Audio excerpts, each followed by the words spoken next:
Is the real estate market going to crash in 2026? Right now, that's a question drawing a lot of speculation.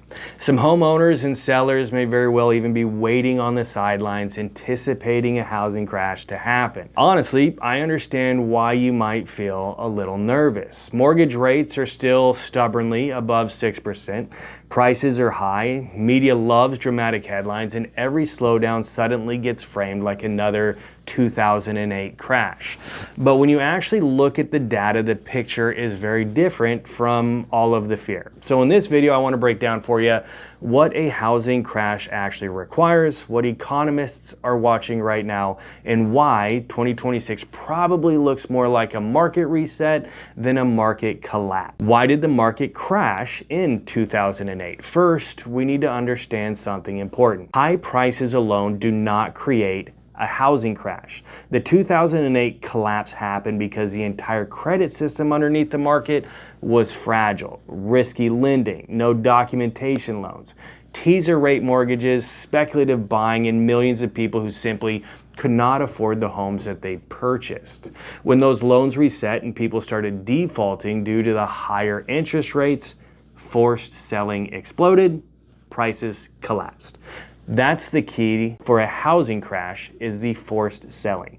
Today's market structure is very different. Why is it different than 2008? Since 2010, lending standards have become dramatically stricter. Today, buyers are heavily qualified. Lenders verify income. Risky subprime products are a tiny percentage of the market, and most homeowners are sitting on substantial amounts of equity. In fact, over 43% of homeowners today are considered equity rich. That means people have options. Homeowners, they can sell, they can refinance, they can hold their position, they can even rent out their home. They're not trapped the way many homeowners were trapped in 2008, which is a huge difference. Why housing inventory matters. Another thing people miss: crashes usually require too much supply of housing inventory. Right now, our housing inventory has improved compared to the ultra-tight pandemic years, but nationally, we're still underbuilt. There simply are not enough homes available in many markets to create a true collapse scenario.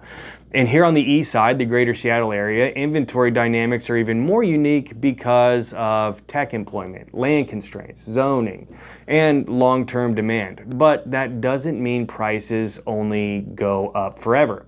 Some markets will soften. Some markets have already softened or are softening. But a correction is very different from a crash. What home buyers should understand: a lot of buyers are waiting for lower rates, lower prices, or that perfect moment. But here is the problem. If interest rates drop meaningfully, buyer competition likely returns really fast.